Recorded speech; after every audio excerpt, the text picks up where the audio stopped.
Hola, gusto de compartir contigo todo lo que capta el lente joven del audiovisual cubano.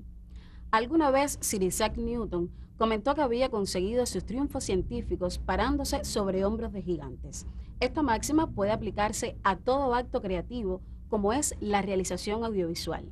No hay presente artísticos en un pasado que haya sentado bases o reglas sobre las cuales sustentarse, reinterpretar o quebrar en busca de nuevas expresiones y discursos. Los jóvenes realizadores son la cara más actual de toda una tradición fílmica cubana, donde la obra de los maestros resulta imprescindible guía. Hoy te invito a conocer un poco acerca de cómo nuestros jóvenes realizadores ven a personalidades antológicas del cine cubano. Así que sonido, cámara y acción.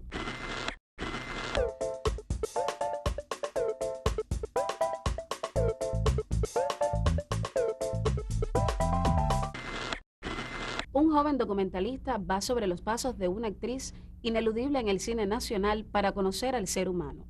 Establece así un diálogo con una época, con una sociedad, con un arte, donde Eslinda Núñez protagonizó la gran pantalla de cada década con clásicos como Lucía, La primera carga al machete, Son o no son, Cecilia y Amada. Te invito a ver entonces el documental Frente al espejo del realizador Maisel Bello.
El mundo del cine para mí todavía era una especie de leyenda y aquella película también era un poco enloquecida, muy extraña. Era como un gran poema porque el director era un poeta.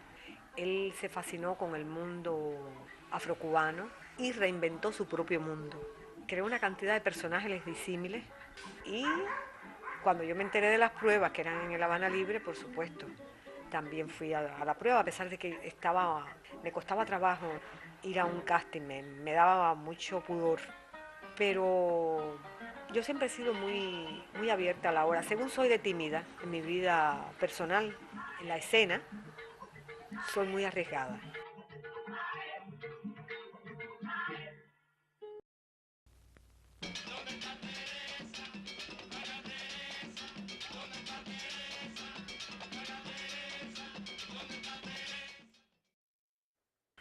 Yo conocí a Titón porque mi marido había sido asistente de Titón en varias películas y nos unía un cierto grado de amistad, qué sé yo.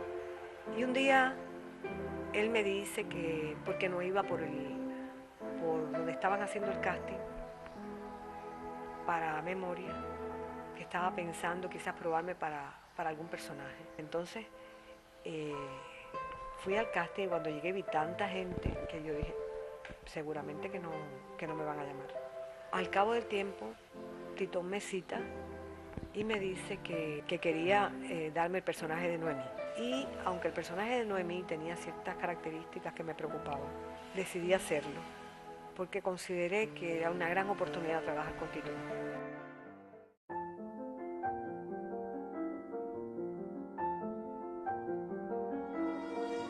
Bueno, con Humberto, desde que yo llegué a Licay, pues entonces se creó lazos de amistad, de camaradería, de ir al teatro, de ir al cine, a la cinemateca. Nos reuníamos en grupo en mi casa, que era cerquita de ahí de Licay. Mi casa se convirtió en una especie de tertulia, una especie de sucursal de Licay. En esa época, pues por supuesto, Humberto me había propuesto infinidad de cosas que nunca se llegaron a hacer o para los cuales yo después no le di lo que él quería.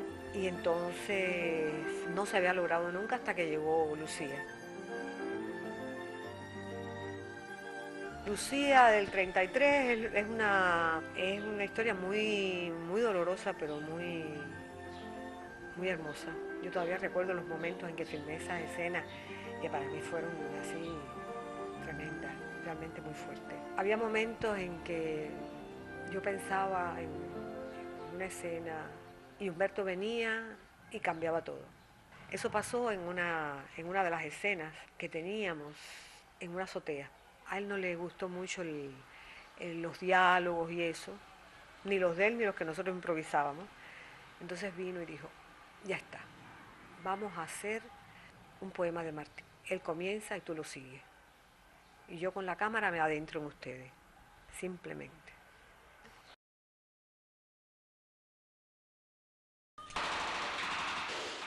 La escena de la muerte de Aldo para mí fue muy difícil porque siempre me había dicho que los primeros días íbamos a hacer solamente las pasadas por la ciudad, ya en el momento del embarazo y cosas muy simples. Y de buenas a primeras llegamos al cementerio y me dijo, vamos a hacer el final, la escena de la muerte de Aldo. Yo me negué, estuve discutiendo con él mucho rato, qué sé yo. Bueno, él me dijo que sí, que había que hacerlo porque ese día nos habían dado el permiso en el cementerio y que él sentía que debía ser ese día. Pero Humberto me había dicho que gritara. Y yo le decía, pero ¿cómo tú quieres que yo grite? Él me decía, ¿grita? Ahí tuvimos una discusión. Después me lancé y solté aquel grito porque fue un grito aterrador realmente. La gente me decía que había sido tremendo y Humberto sintió que era eso lo que él quería en ese momento.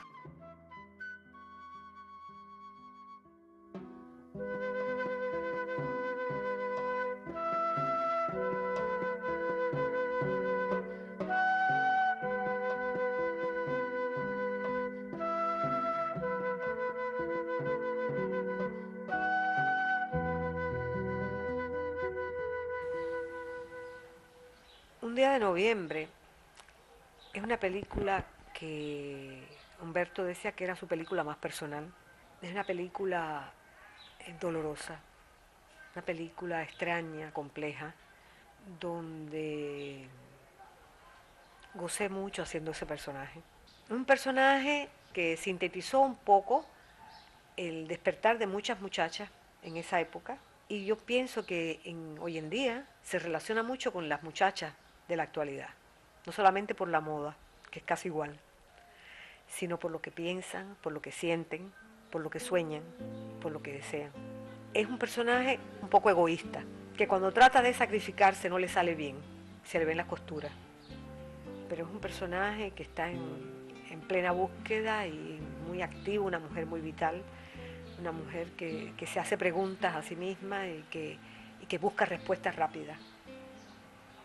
En realidad, un día de noviembre se llamaba Hojas, que es un título bellísimo. Y Mi Lucía de un día de noviembre en realidad se llamaba Eloísa, que era un nombre también que me gustaba muchísimo.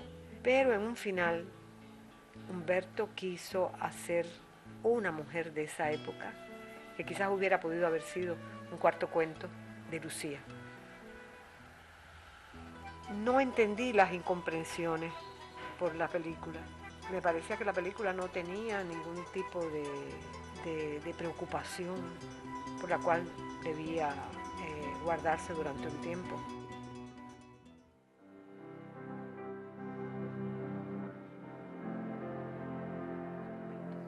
Fue un personaje muy fuerte. En primer lugar porque se trataba de Humberto Solás, el director. Todo lo que se hace con Humberto siempre es difícil. Y cuando Isabel tuve que estudiar mucho, cosas pistas que me daba para que yo buscara desarrollar en el personaje de Isabel Lincheta, que me ayudaron a encontrar a esta Isabel, porque él quería una Isabel fuerte, segura, dominante, pero que a la vez, por momentos, fuera humillada por Leonardo. Una Isabel calculadora, inteligente, moderna para su época, audaz en sus planteamientos, una especie de sabelotodo. Y mi marido me cuenta que en esa época yo estaba insoportable en casa. Porque aunque no quieras, siempre hay cosas del personaje que en ese momento estás haciendo y surgen, brotan. Amada es una película que me ayudó mucho a profundizar en mí como actriz. Para mí ha sido importantísimo el encuentro con ese personaje, pero es una mujer con muchas contradicciones. Eso para mí fue algo delicioso como actriz, es algo que disfruté mucho. Yo siempre he sido muy admiradora de las cosas de Miguel de Carrión, me gustaba mucho toda la obra de Carrión. Entonces he oído historias de mis tías, de mi madre, de amigas de mi familia, he aprendido un poco de todas ellas. Y pienso que todas esas experiencias que se volcaron en mí cuando niña, me parece que me enriquecieron mucho como actriz. Y me parece que de cierta forma lo estoy dando ahí en Amada.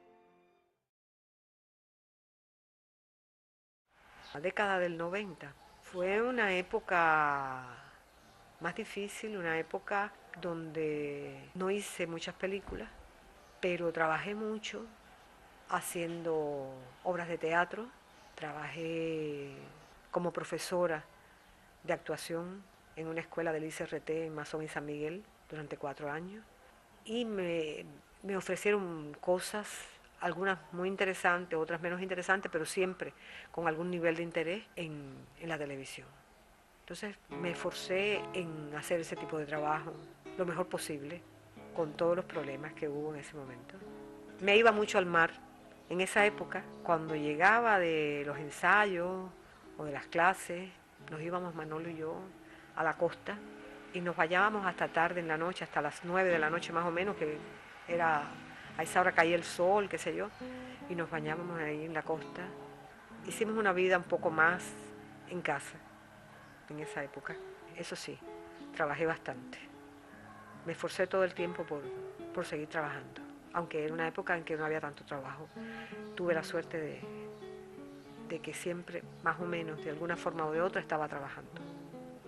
Una cosa sí creo que tengo a mi favor, y es que nunca he sido creída. Siempre siento que estoy empezando. Y, y para todo eso tienes que tener, por supuesto, mucha voluntad, para mantenerte siempre al día de las nuevas ideas, leer mucho, informarte, no olvidar que hoy en día es muy importante estar conectado con toda la realidad y con las cosas nuevas que surgen.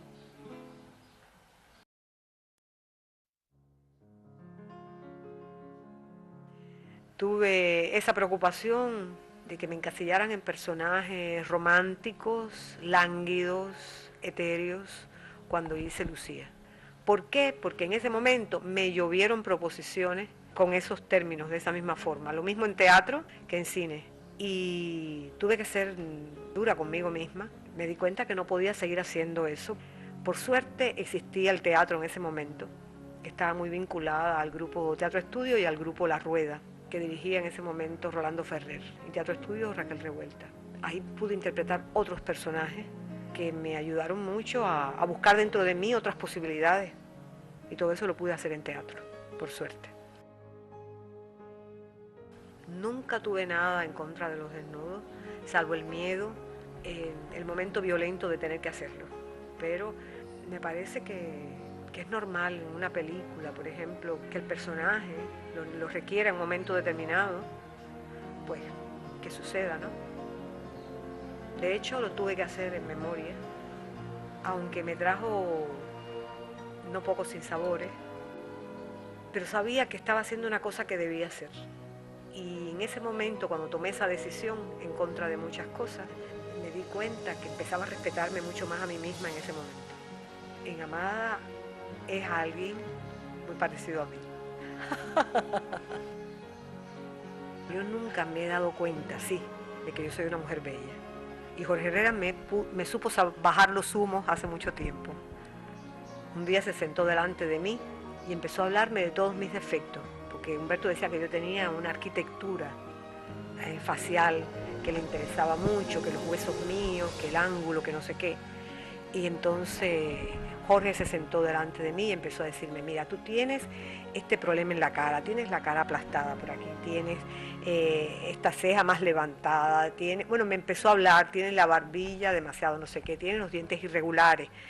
Bueno, me dijo toda una serie de cosas y me dice, lo que pasa es que con todo ese contraste logras algo que no sé qué cosa es, pero no eres bella. Entonces, nunca tuve idea de que, no me importaba eso, lo que yo quería era ser una mujer que diera la verdad en escena, que trabajara con el corazón, que la gente me recordara porque era una actriz que tenía una fuerza, una pasión y una verdad grande. Cuando era muy joven me planteaba todas esas cosas como cosas prácticamente imposibles. En primer lugar, ser actriz para mí era como un sueño de cuentos de hadas, porque pensaba que nunca lo iba a lograr. Mi familia, por supuesto, no le interesaba para nada que yo fuera actriz. Y yo, bueno, me interesaba siempre en la danza, escribir, pero no era muy buena en eso, creo. Pintaba. Luego, bueno, la vida se fue desarrollando de tal forma que me convertí en actriz. Sin yo misma darme cuenta, mi profesión se convirtió en una cosa muy seria. Y como eso me lo tomé, como una cosa seria, responsable, porque el actor tiene una responsabilidad tremenda ante sí mismo, ante la sociedad, ante el arte. Y traté siempre de estar al día en todas las cosas, para poder dar lo mejor de mí. Luego ser madre para mí también era un sueño. Me parecía que eso le pasaba a los demás, pero no a mí. De pronto descubrí que ser madre era algo extraordinario. Pude tener a mi hijo, yo quería tener 3 o 4, quería tener 3 hembras y un varón. Era mi meta, mi sueño a los 16 años, por supuesto. Y no, nada más que tuve un solo varón, por muchos motivos. Me quedé con un solo hijo. Y como siempre quise tener una hembra, por suerte ahora tengo una hembra que es la niña de mi hijo, que se llama Aitana, y estoy loca de contenta con ella, estoy felicísima. Y como mujer me siento realizada, me siento contenta, me siento feliz. Vivo en Cuba, vivo en una sociedad que hasta ahora siempre me ha apoyado. Tengo esperanzas para el futuro. Pensamos que se logren todas las cosas, deseamos que se logren todas las cosas para cual la vida nos ha ido preparando, ¿no? Como seres humanos, como cubanos.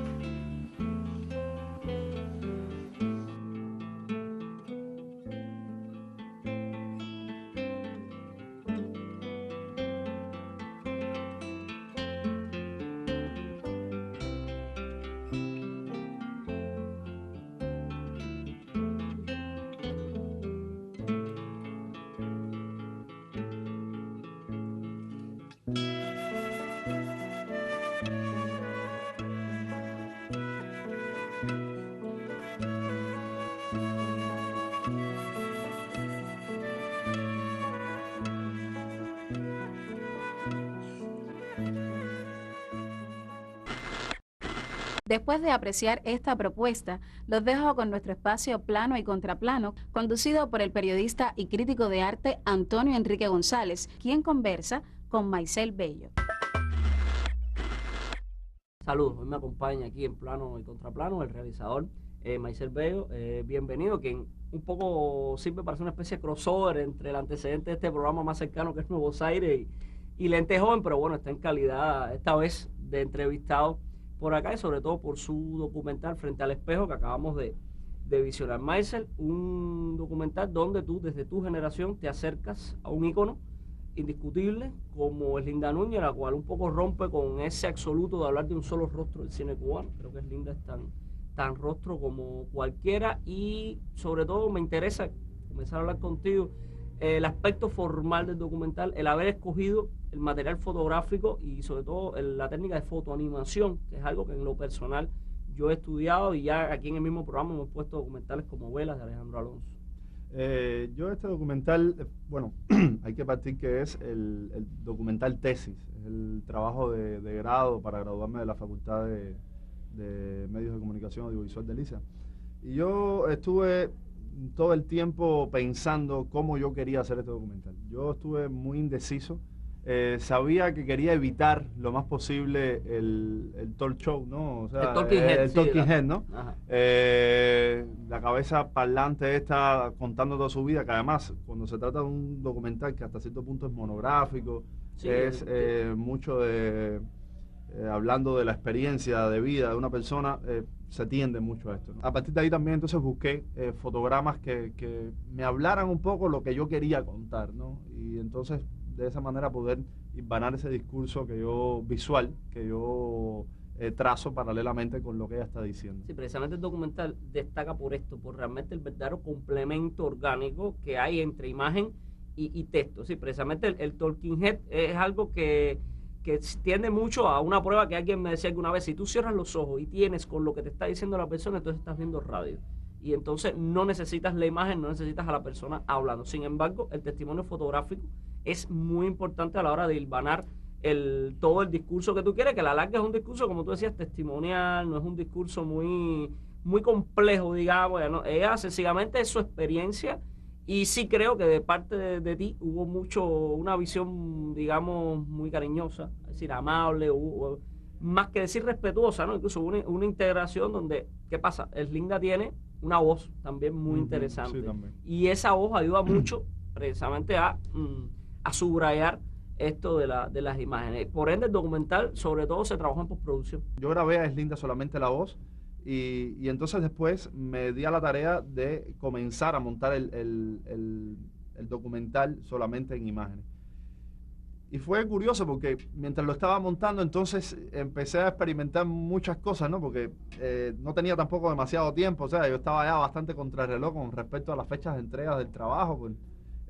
Y entonces era curioso porque yo iba experimentando al mismo tiempo esas sensaciones de que estás descubriendo cosas nuevas, ¿no? En el momento, o sea, esa satisfacción que da el acto creativo. Y entonces se me empezaron a ocurrir entonces estas cosas de ir haciendo como una especie de pequeñas animaciones con respecto a de manipulación de fotos. Con las fotos, de empezar a montar las fotos una detrás otra y que parezca entonces como una especie de stop motion, que lo hago de pronto en la parte en la que ella está. Sobre todo al principio, comienza con esa primera secuencia. También entonces ese trabajo, gracias al editor y postproductor que fue Michael Díaz, un amigo que se brindó para ayudarme realmente en un momento en el que también estaba en un proceso medio de aprendizaje de las herramientas, After Effects y toda esa historia. Y entonces comenzamos también entonces a experimentar con efectos, vamos a recortarla, vamos a darle la profundidad, vamos a entonces a hacer la animación esta que ella camine hacia la cámara, que aparezca la cámara, que además es una cámara que ni siquiera tiene que ver con una foto de ella, es otra foto que no tiene nada que ver. No, y es una cámara virtual. Sí, ajá, la cámara que aparece físicamente. Entonces, a partir de ahí, ¿no? Fue un proceso rico, fueron como casi 15 días de trabajo, de día, tarde y noche, sentado frente a una máquina de edición, haciendo todo esto. Ya te digo, estábamos aprendiendo los dos, probando efectos, probando cosas. Yo creo que yo hubiese querido hacer muchas cosas más con respecto a la animación. Lo que pasa es que ya cuestiones de tiempo me impedían realmente llegar a hacer todas las cosas que me empezaron a pasar por la cabeza. ¿No tuviste temor, no sé, quizás al riesgo de que el documental también es en gran parte para conocedores del cine, en el sentido de que tú no das como tal fechas, no das cronologías, no das orden? ¿No tuviste ese temor a la hora de estructurarlo? Mira, a mí me pasó algo curioso en mi documental anterior, que es Tebas, que es el documental que hago como trabajo final de cuarto año de la asignatura documental. Con Antón Arrufá. Exacto, en el que entrevisto a Antón Arrufá y a Félix Sautier Mederos. Este documental tiene una similitud en cuanto a eso, ¿no? Que yo también trato de evitar el talking head, trato de graficar más con imágenes, o sea, hilvanar un discurso narrativo a partir de imágenes con una voz por detrás que entonces esté haciendo su historia y que parezca que no tienen nada que ver y sin embargo desde el punto de vista discursivo sí, en fin. No sé hasta qué punto lo logré, pero yo siempre sentí después, además, cuando las personas comenzaron a ver el documental, siempre sentí que les quedaba como información que no lograban captar. Y eso fue entonces como un miedo. De hecho, siempre me he dicho que ese documental yo tengo que volver a reelaborarlo en algún momento, precisamente para hacerlo un poquito más explicativo. Porque realmente para sentarse a verlo hay que como tener ya un bagaje. Y lo amerita también el propio tema. De qué cosa fue el proceso de los 7 contrateos. 7 contrateos, todo eso. Entonces, en este me pasaba lo mismo. O sea, claro que tenía un poco de temor, sobre todo viniendo de la experiencia anterior. ¿Qué cosa fue lo que me hizo, digamos, que ese temor se discurriera un poco? Fue precisamente la entrevista de Slim. No parece ser una entrevista, parece ser como que ella cogió una grabadora y empezó ahí. O sea, y hay preguntas intermedias, o sea, no fue algo que ella tiró de arriba abajo, hubo preguntas. Sin embargo, ella logró conversar y dialogar y responder todas esas preguntas de esa manera, que también ayudó un poco después el montaje de la edición de la banda sonora.